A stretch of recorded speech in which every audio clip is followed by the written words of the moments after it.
오늘은 칭의와 성화 네 번째 시간을 갖도록 하겠습니다. 우리가 칭의와 성화에 대해서 좀 나눈 지 좀 오래됐는데요. 저도 좀 이제 네 번째 설교를 준비하면서 첫 번째 설교부터 세 번째 설교 때 어떠한 핵심 포인트가 있었는지를 좀 다시 한번 되짚어 보았습니다. 첫 번째 시간에는요, 이제 칭의가 실제적인 변화가 아니라 법정적 개념으로서 신분의 변화를 이야기하는 거다. 이런 이야기를 했었죠. 그리고 이제 두 번째 시간에는 이 칭의와 관련돼서 이제 성화가 나왔는데, 이 신분의 변화라고 하니까 뭔가 삶에는 변화가 없는 것처럼 느껴지는 뉘앙스가 좀 있습니다. 이러한 오해를 풀기 위해서 두 번째 시간에는 우리가 신분이 변화되었지만 이것은 실제로 우리가 거룩한 삶을 살 수 있는 존재가 되었다는 것을 의미하는 거다. 이런 이야기를 두 번째 시간에 나눴어요. 그리고 세 번째 시간에는 실제로 우리가 거룩하게 살아야 되는데 그것이 어떻게 가능하냐라고 하면서 은혜의 수단에 대해서 나눈 게 세 번째 시간이었습니다. 이 은혜의 수단에 있어서 중요한 두 가지가 있었죠. 바로 보이지 않는 말씀인 선포되는 설교와 보이는 말씀인 성례, 이 두 가지가 되게 중요했었고요. 그리고 나서 이제 제가 뒤에서 여러 가지 은혜의 수단을 이야기하면서 교회 안에서 나타나는 예배, 선교, 양육, 구제, 이 모든 것은 다 우리를 성화시키는 하나님의 은혜의 수단이다 라고 나눈 게 세 번째 시간이었습니다.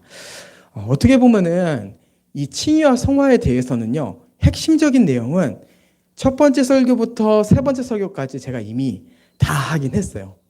그래서 성화에 대해서 어떻게 좀 이해할까요? 라고 했을 때 저희가 이제 방송을 하지 않습니까? 유튜브 방송. 예. 저희 교회 채널에서 칭의와 성화 첫 번째부터 세 번째부터 들으면은 칭의와 성화에 대한 흐름은 대략적으로 다 알았다. 이렇게 좀 이해하시면 될 것 같아요. 그럼 이제 네 번째 설교는 왜 하냐라고 했을 때 네 번째 설교는 이 시대의 풍조 때문입니다. 이 시대의 이제 강력한 풍조가 뭐냐면요. 바로 개인주의예요. 개인주의. 개인주의가 너무 강하다 보니까 이 성화를 성경적인 원리에 따라 이해하기보다는 개인적으로 좀 성화를 이해하는 경향이 있는 것 같아요. 그래서 내가 성경을 많이 보면은 성화된 거고, 내가 찬송을 열심히 하면 성화된 거고, 좀 이런 오해가 있는데, 그게 은혜의 수단이다. 그게 성화의 영향을 미치지 않는다. 이렇게 보기는 이제 어렵지만, 개인의 차원을 넘어서 공동체적 차원까지 분명히 이해하는 게 이 시대의 풍조를 거슬러서 성경적인 성화가 일어날 수 있는 방법이기 때문에 여러분들과 네 번째 설교를 좀 나누고자 하는 것이었습니다. 예. 그래서 오늘은 공동체적 관점에서 좀 성화를 이해하는 시간을 갖도록 하겠습니다. 이 공동체적 개념을 이해하기 위해서는요, 이 공동체라는 개념이 신약에 갑자기 등장한 개념이 아니라 성경 처음부터 등장한 개념이었다는 것을 이해하는 게 중요합니다. 성경 처음부터 공동체적 개념이 등장한다는 것을 어떻게 알 수 있냐면은 바로 하나님께서 이 창세기 1장에서부터 공동체를 창조하셨다는 것을 통해서 우리는 알 수 있는 거죠. 그럼 이 공동체란 무엇이냐라고 했을 때 우리는 이 아담과 하와를 부부적인 개념으로 이해하지만 실제로는 하나님이 왕이 되셨고 에덴 동산이 하나님 나라의 땅이 되었고 아담과 하와는 부부이기 이전에 그 땅에서 하나님을 주로 모시는 하나님 나라 백성들 공동체인 겁니다. 공동체. 예. 이 공동체가 이제 나타나는 거죠. 여기서 이제 이 공동체에 대해서 좀 더 이야기하면요. 바로 이 아담과 하와를 통해서 나타난 공동체의 특징은 하나님을 주로 모시며 순종한다는 것. 그리고 이게 개개인의 순종이 아니라 아담과 하와가 한 몸이 되어서 사랑함을 통해 주님께 순종하며 그 순종하는 삶을 통하여서 거룩한 삶을 살아갔다는 것. 이게 성경 처음에 등장하는 공동체의 모습인 거예요. 그래서 이 하나님께서 하나님 나라를 세우심을 통하여서 공동체를 세우는 것은요, 창조의 목적이고요. 또한 우리를 구원한 구원의 목적이고 또한 공동체를 세우는 것은 하나님 나라를 완성하기 위한 목적이기도 합니다. 예, 되게 중요한 거예요. 공동체라고 하는 것은 완성에 갑자기 등장하는 것도 아니고 지금 이 교회에서만 공동체성이 드러나다가 완성에서는 다 개별적으로 살아가는 것이 아니라 처음부터 완성의 때까지 우리라는 존재는 공동체성을 항상 유지하고 있었다는 거죠. 예. 이 하나님께서 공동체를 원하셨다는 것은 아담과 하와의 삶을 보면은 더 분명히 잘 알 수 있는데요. 이거는 여러분들께 언약을 이야기하면서 몇 번 더 이야기했던 것 같아요. 좀 한번 이해를 위해서 좀 더 이야기해 보도록 하겠습니다. 아담과 하와가 누구의 형상을 따라 지음받았죠? 예, 하나님의 형상을 따라 지음받았습니다. 이 하나님은 한 분이십니다. 근데 중요한 건 뭐예요? 삼위일체라는 거예요. 삼위일체. 즉, 한 몸이지만 세 위격이 있으므로 공동체적 존재. 즉, 서로 동역함을 통하여서 한 사역을 이끌어나는 존재였다라고 하는 거죠. 그리고 하나님은 이 삼위라는 존재를 통해서 서로 협력하며 살아갈 때 가장 온전할 수 있구나라는 것을 존재적으로 나타나셨고 이미 아셨어요. 그리고 그 형상을 따라 인간을 창조하신 거예요. 그러니까 하나님께서 아담을 향해 이야기하신 거죠. 너가 에덴 동산에 혼자 있는 게 보기 좋지 않다. 나와 같이 공동체적 존재였으면 좋겠다. 그래서 어떻게 해요? 아담과 같이 흙으로 하와를 창조하신 것이 아니라 한 몸인 아담의 갈비뼈를 떼어서 아담과 한 몸인 존재를 만듦으로 한 사람을 만든 거예요. 예. 그러니까 아담과 하와지만 이 두 사람은 서로 붙어 있는 한 공동체적 존재였던 거죠. 그리고 이 두 관계를 뭐로 얘기하냐면은 돕는 배필이다 이렇게 이야기하면 돕는 배필. 저는 예전에 좀 문자적으로 이것을 이해해서 오해한 적이 있었어요. 뭐냐면은 돕는 배필이라고 할 때 하와에게 말씀하세요. 그래서 저는 이걸 어떻게 이해했냐면은 여자는 남자를 돕는 배필이야. 이렇게 저는 좀 이해를 했던 것 같아요. 근데 하나님 나라를 더 이해하게 되면서 이게 문자적으로 해석할 게 아니라 공동체적 개념으로 이해해야 되는구나. 아담도 하와에게 도움을 받지만 하와도 아담에게 도움을 받는 서로 협력하는 관계였구나라는 것을 좀 이해하게 되었던 것 같아요. 그렇게 되면서 어떻게 해요? 사랑하고 사랑하면서 서로 자라가고 자라가면서 서로 안식을 누린 거죠. 여러분 그렇게 본다면요. 성화 그리고 공동체 이 두 개의 개념은 이미 에덴 동산 때부터 나타났어요. 예.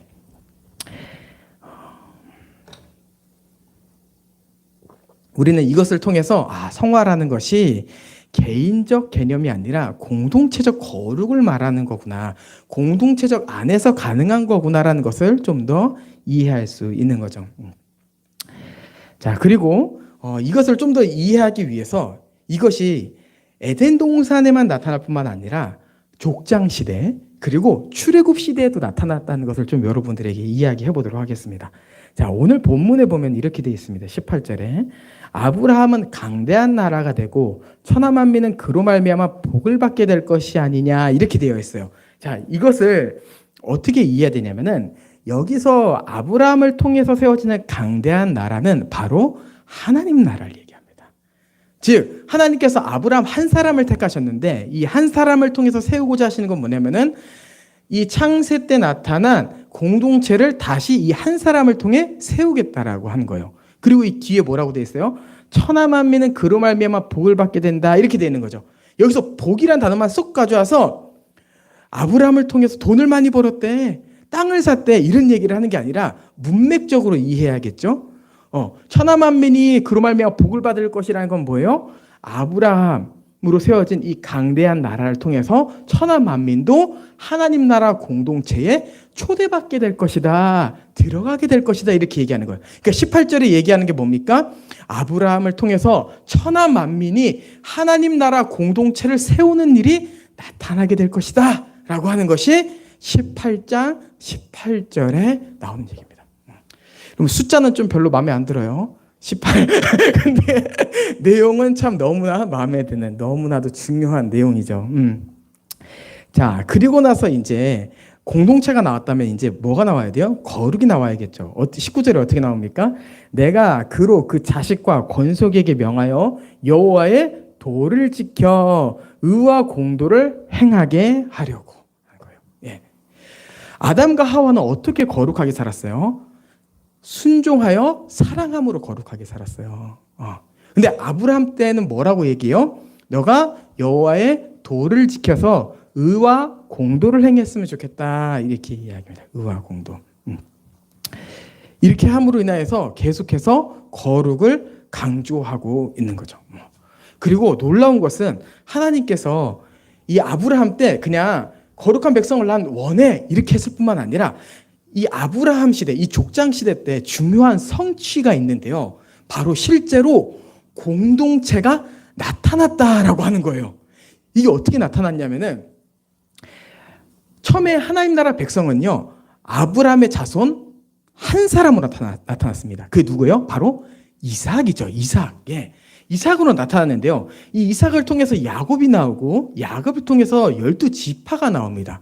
그리고 이 12지파라고 하면 뭔가 좀 공동체 같긴 하지만 백성이라고 하기엔 약간 좀 적은 느낌이 들죠. 이 인원이 애굽에 들어갈 때 야곱의 가족이 70명이었다 이렇게 얘기해요. 그리고 하나님은 이 족장 시대를 넘어서 이제 출애굽 시대 때 어떻게 해요? 70명이 장정만 70만 명으로 해서 나오게 하는 일이 벌어지는 거예요. 여러분, 장정만 70명이면요, 남녀노소 다 합치면은 대략 한 200만 명 정도 생각할 수 있을 것 같아요. 한 200만 명 되니까 여러분 어때 좀 강대한 나라 같습니까? 예. 하나님께서 이 아브라함 시대 때 실제적으로 가시적으로 이걸 보여준 거죠. 내가 나라 세운다고 했지? 이렇게 보여주는 거예요. 그럼 이제 거룩은 어떻게 나타날까요? 거룩은요, 출애굽 시대로 넘어가면 돼요. 나라를 세웠으니까 이제 기준을 잡아야 되는 거예요. 출애굽을 시키시고 나서 홍해를 건넌 다음에 하나님께서 하신 일이 무엇인지 아십니까? 모세에게 법을 주셨어요. 그게 뭐예요? 우리는 율법, 십계명이라고 하죠. 예.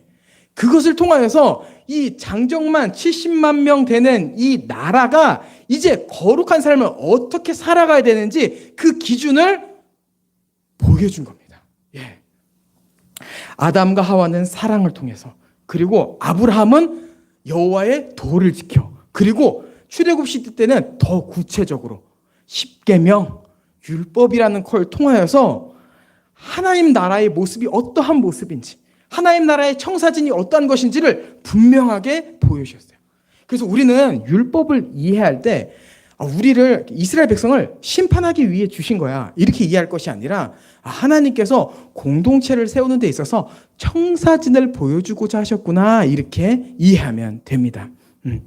그리고 이스라엘 백성들은요, 그 율법을 다 지킬 수는 없었지만요, 그 율법을 지킬 때마다 하나님 나라를 볼 수 있었어요. 하나님께 순종하니까 이런 복을 받는구나, 하나님의 나라는 이렇게 법과 질서의 나라이구나 라는 것을 보여주는 거죠. 예. 자, 그리고 이제 족장 시대, 출애굽 시대를 넘어서 이 신약 시대에 와서 어떤 일이 벌어져요? 예수님께서 공생의 삶을 살아가는데 이 30년간의 준비를 마치시고 본격적으로 사역에 시작되면서 산에 가셔서 하신 일이 있습니다. 절에 가셨을까요? 아니죠. 산에 가셔서 무엇을 하셨습니까? 가르치셨어요. 산상수훈. 여기서 이제 이 산상수훈은 갑자기 신약에 등장한 개념이 아니라 구약 때부터 등장한 개념이라는 것을 알 수 있는데, 이 산상수훈의 토대, 뿌리가 뭐냐면 바로 우리가 칭의와 성화를 배우기 이전에 배웠던 거, 바로 십계명. 십계명을 토대로 예수님께서 산상수훈을 하신 거예요. 자, 십계명을 토대로 했다면 이 산상수훈의 주제는 뭐예요? 바로 거룩한 하나님 나라 백성입니다. 이게 주제인 거예요. 이게 산상수훈에. 그래서 마태복음 7장 20절에 보면 이렇게 되어 있는 거예요. 이러므로 그들의 열매로 그들을 알리라, 이렇게 얘기하는 거죠. 거룩하게 산다면 하나님 나라 백성이구나 라고 이야기하면서 산상수훈을 마무리합니다. 그리고 예수님의 시대 때 아주 중요한 성취가 있죠. 그럼 바로 무엇이요? 예수님께서 이 거룩을 이야기하셨을 뿐만 아니라 이 출애굽 시대 때 아브라함의 약속이 실제로 나라의 형태로 성취되었던 것처럼 예수님의 시대 때도 백성의 형태로 성취가 되어집니다. 이것을 베드로가 신앙을 고백한 뒤에 먼저 예고를 하시는데요. 마태복음 16장 18절에 보면은 또 내가 내게 이르노니 너는 베드로라 내가 이 반석 위에 내 교회를 세우리니 음부의 권세가 이기지 못하리라 라고 되어 있는 거예요. 예. 그리고 실제로 베드로를 통해 제자들에게 예고하셨을 뿐만 아니라 예수 그리스도께서 십자가에서 죽으시고 부활하시고 승천하시고 성령을 보내주심으로 오순절날 이 하나님 나라 공동체 형태가 분명하게 나타납니다. 그것이 바로 무엇입니까? 바로 교회였습니다. 예루살렘 교회가 탄생하게 된 거예요. 예. 그리고 이 예루살렘 교회는 혈통적인 공동체가 아니라 믿음의 공동체, 하나님께서 창세 전부터 보시고자 한 공동체, 아담과 하와처럼 한 몸 된 공동체, 아담과 하와가 사랑함으로 거룩하게 살아갔던 것처럼 이제 실패하지 않고 성령을 통하여 성공할 수 있는 백성, 그리고 이스라엘 백성들에게 거룩을 원하셨던 것처럼 실제로 하나님의 말씀 안에서 거룩하게 살아갈 수 있는 이 공동체가 나타나기 시작한 거죠. 그리고 그게 누굽니까? 바로 우리입니다. 의회나무 교회예요, 여러분. 오랜 옛날 하나님의 마음에 한 사람이 있었는데 그 한 사람이 바로 교회, 의회나무 교회인 겁니다. 이 교회를 통하여서 하나님께서 하나님 나라를 보기를 원하셨고 거룩을 보기 원하셨어요. 예.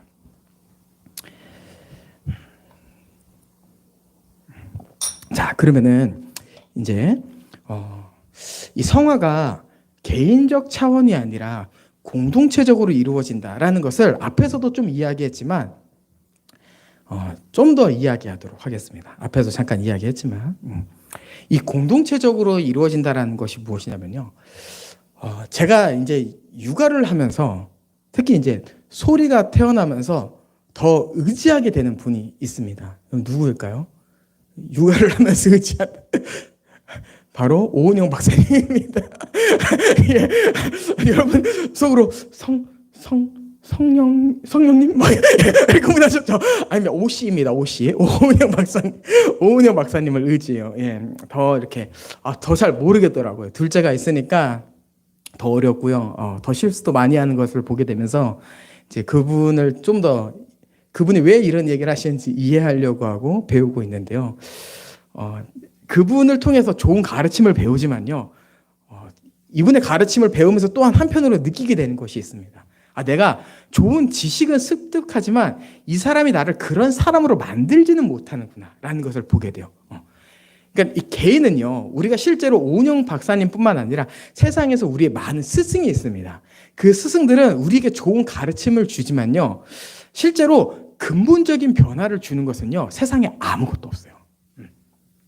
그러면 우리를 근본적으로 바꾸는 게 무엇이냐라고 했을 때는 바로 전설교의 은혜의 수단과 관련되어 있습니다. 우리를 바꾸는 것이 무엇입니까? 바로 하나님의 말씀인 겁니다. 하나님의 말씀. 하나님의 말씀이 우리의 마음 깊숙한 곳을 찔러 쪼개고 뒤집어서 바꿔요. 그리고 옛사람이 죽었다는 것을 확실히 인지시켜주고 새 사람으로 살게 하는 것이 바로 하나님의 말씀인 겁니다. 근데 이 말씀을 어디서 들을 수 있어요? 바로 교회인 거예요. 교회. 여러분 이것은요, 장소적인 개념을 뛰어넘어서 이해해야 됩니다. 무슨 얘기냐면요, 이 자리에 와서 말씀을 듣습니다. 근데 이 자리에서 우리가 말씀을 듣는다는 것은요, 또 하나의 중요한 의미가 있어요. 바로 무엇이냐면 함께 말씀을 듣는 옆의 지체가 아담과 하와와 같은 관계, 돕는 배필로서의 지체들과 함께 듣는다는 게 중요한 거예요. 이게 우리가 예전에 한번 에베소서 4장 설교 나누면서 얘기했던 건데요. 하나님은요, 이 교회를 통해서 우리를 성화시킨다는 것을 에베소 4장에 아주 자세하게 이야기하고 있습니다. 우리를 성화시키기 위해서 하나님께서 목사를 세우셨고 이 목사를 통하여서 믿는 것과 아는 것이 하나가 되는 거죠. 그러니까 믿는 것, 하나님의 아들을 믿는 것과 아는 것이 하나가 되니까 어떻게 돼요? 어떠한 사단의 유혹과 속임수가 와도 대안이 똑같은 거예요. 대처가 똑같은 거예요. 어떻게? 목회자를 통하여서 들은 대안이 같잖아요. 그리고 그것의 권위가 목회자의 권위가 아니라 성경의 권위잖아요. 그러면서 이렇게 가야 돼. 너도 그렇게 생각해? 나도 그렇게 생각해. 가자. 같이 가면서 깨닫게 되고 협력되어지고 그리고 함께 가면서 어떻게 돼요? 분명히 누군가는 실수할 거예요. 실수해도 괜찮아요. 왜요? 옆에 손잡아주는 지체가 있으니까 끌고 가면 되는 거예요. 좀 느려요. 느릴 수 있어요. 근데 어쨌든 질질 끌려가잖아요. 가긴 가잖아. 내 다리로 가든 남의 다리로 가든 가고 있잖아요. 그러므로 인하여서 이 한 몸인 공동체가 서로를 통해서 온전함을 경험하고 함께 한 방향성을 듣고 계속해서 자라가는 거죠. 그래서 에베소 4장은 이렇게 말씀하는 거예요. 이 말씀이 선포되어질 때 12절 이는 성도를 온전하게 하여 봉사의 일을 하게 하며 우리가 함께 간다는 것은요. 어떤 것을 의미하냐면은 한 자리에서 예배를 드린다 뿐만 아니라 이 안에서 봉사하는 것을 의미합니다. 봉사하는 것. 이 봉사를 앞의 내용과 연결시켜서 좀 다른 말로 표현해 보면요. 함께 사랑한다 이렇게 이해하고 싶어요. 함께 사랑한다. 자, 그러면서 이제 앞에 구약의 얘기를 다시 한번 해보겠습니다. 세 번째 얘기하는 건데요. 아담과 하와는 어떻게 성화가 되어졌습니까? 사랑하면서. 자, 아브라함을 통해서 세운 목적이 뭐라고 했습니까? 여호와의 도를 지켜 의와 공도. 자, 여호와의 도를 지켜 의와 공도라고 했는데 이 뒤에 나오는 사건이 뭔지 아십니까? 바로 소돔과 고모라입니다. 여러분, 소돔과 고모라를 나올 때 아브라함이 한 일이 무엇인지 아십니까? 조카 롯을 위해 기도했죠. 근데 그 조카 롯이 누구예요? 의인이었어요. 의인을 위해서 기도함으로 사랑을 나타내는 삶. 즉, 이 성화가 사랑의 삶이라고 하는 건요. 아담과 하와, 그 다음에 아브라함 때도 이미 나타나고 있었던 거예요. 또 얘기해 볼게요. 출애굽 당시에 이스라엘 백성들은 어떻게 거룩하게 살 수 있었습니까? 10계명. 10계명의 핵심이 무엇입니까? 하나님 사랑, 이웃 사랑. 그리고 지금 우리 이 시대에서는 어떻게 우리가 함께 성화되어져 가는 거예요? 하나님의 말씀을 목회자를 통하여 듣고 온전하게 하여 봉사하며 이렇게 되는 거예요. 놀랍죠? 이 성경의 연속성이 여러분 놀랍습니다.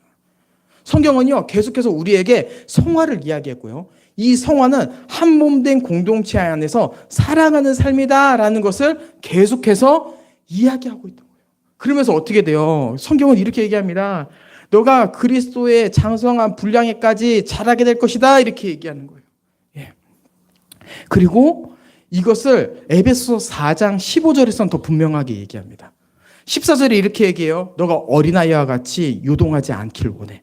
그럼 어떻게? 15절 사랑하는 자로 살기를 원해. 이렇게 얘기하는 거죠. 이게 어떻게 가능합니까? 너의 머리가 곧 그리스도니 이렇게 얘기하면서 15절이 마무리됩니다. 여러분 누가 성화할 수 있습니까? 세상에 착한 사람이 성화되어지는 것이 아닙니다. 누가 성화되어질 수 있습니까? 오은영 박사의 제자가 성화되어지는 것이 아니에요. 누가 성화되는 거예요? 그리스도를 머리로 둔 교회가 성화되어지는 거예요. 그리고 우리는 이 안에서 계속해서 자라가게 되는 거죠. 제가 설교를 마무리하기 전에 제가 좋아하는 찬양을 좀 여러분들과 좀 나누고 결론을 좀 맺고 싶은데요. 제가 좋아하는 찬양 예전에도 한번 여러분들께 이야기한 적이 있는데 저는 어노인팅 5집을 진짜 좋아합니다. 어노인팅 5집에 한 곡도 좋아하지만 이 스토리라인도 다 좋아하는데 그중에 좋아하는 찬양 한세사람이라는 찬양입니다. 이 보면은 오랜 옛날 하나님 가슴에 한 사람이 있었네. 예수님을 머리로 성령의 능력으로 충만한 한 세 사람.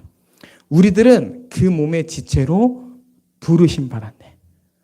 우리 자라 생명에까지 이르게 될 때 주의 교회는 일어나 사탄을 짓밟게 되리. 여러분, 하나님께서요, 오랜 옛날 우리를 품고 계셨다고 얘기했잖아요.